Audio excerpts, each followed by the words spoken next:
Барлықтарыңызға сәлем достар. Бүгін бір жасағынан шығатын чебуректің рецебімен бөлісетін боламын. Жасалу жолы өте оңай, ішіндегі фарш өте дәмді болып пісіп шығады. Өзінің құпиясымен осы видеода бөлісетін боламын. Ең алдымен тестасын елетін боламыз. Ол үшін ыстық қайнаған суға тұз және сұйық май қосып, жақсылап араластырып аламыз. Каналымыздан жаңа рецептілерді жіберіп алмау үшін подписаться батырмасын басып қойыңыздар. Ыстық қайнаған судың үстіне ұнды салып, жақсылап қамыр елейміз. Ең бірінші қасықпен араластырамыз, себебі біздің су өте ыстық болады, қолымыз күйіп қалмау үшін бірінші қасықтың көмегімен араластырып алыңыздар. Ұнды бірден қоспаймыз, 2-3 бөлікке бөліп отырып қосатын боламыз. Сәл суығаннан кейін қолымызбен елей берсек болады.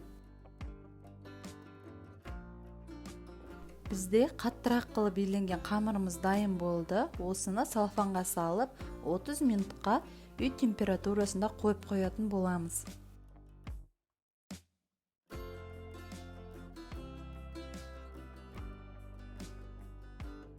Енді начинкасына кірісеміз. Ол үшін бір пиязды алып, ұсақ қылып турап аламыз. Пиязды қолмен тураймын. Сол кезде бұның суы өзінде қалады және де чебурекеге жақсы дәм беріп тұрады. Сиыр етінен тартылған фарштың үстіне осы туралған пиязымызды салып, дәміне қарай тұз, қара бұрыш салып, жақсылап бір араластырамыз. Чебурекеміздің дәмді болуының бір құпиясы бар. Ол осы начинкасына 60 мл су құятын боламыз. Сол кезде біздің ет балғын болып, жақсы болып пісетін болады. Осылай ары қарай қолмен араластырып, біріктіріп, жақсылап дайындап алатын боламыз.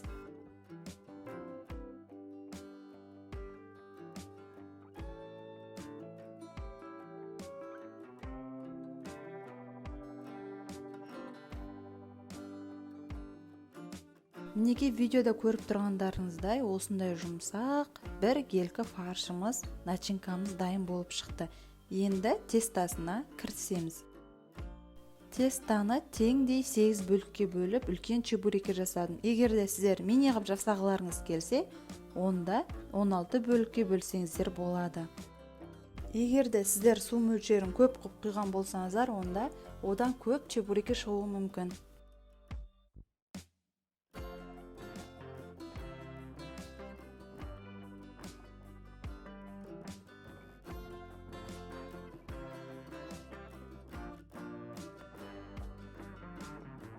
Барлығын домалақтап, бетін салфанмен, осындай пищевой пленкамен жауып қоямыз. Біздің тестамыз күйіп қалмау үшін. Енді ұн себу арқылы тестамызды жұқалап жайып аламыз. Барынша жұқа болғаны жақсы.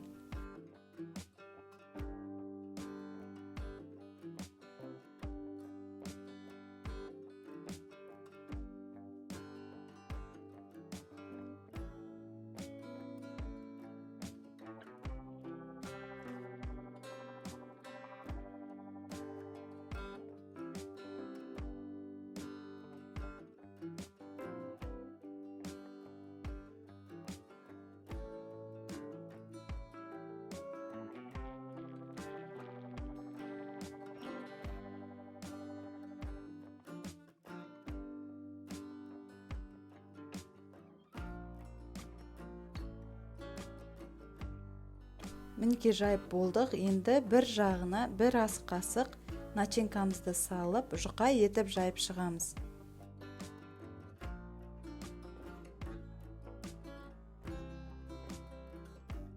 Қамырымыздың екінші бетін қойып, арасынан ауасын шығарып, қатты қылып шетін басып шығатын боламыз.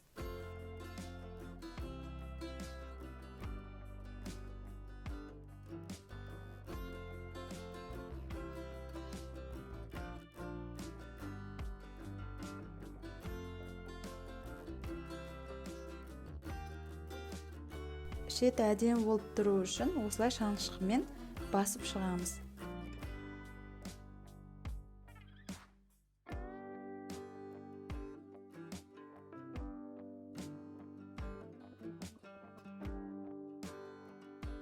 Мінекей тағы бір түрін көрсетіп жатырмын. Онды жақсылап сүйіп, жұп-жұқа етіп тестамызды жайып алатын боламыз.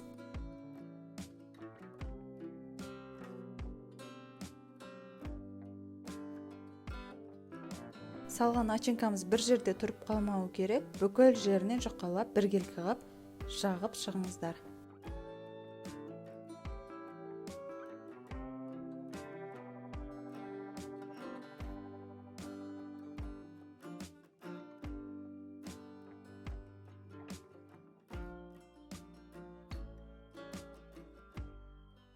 Майды алдын ала қыздырып қоямыз. Май қатты қызған болуы керек.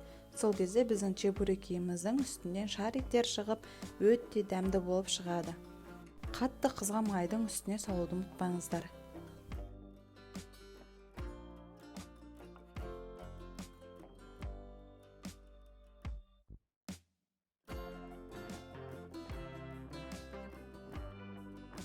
Пісіп шыққан чебурекиді осылай салфетканың үстіне қойып қоямыз. Сонда чебурекиміздің сырты майлы болмайды. Мінекей достар, біздің өте оңай жылдам жасалатын чебурекиміз дайын болды. Үй жағдайында жасап көріңіздер. Дәл осы рецептпен, дәл осы мөлшермен жасасаңыздар, өте дәмді шығады. Сондықтан жасап көруге кеңес беремін.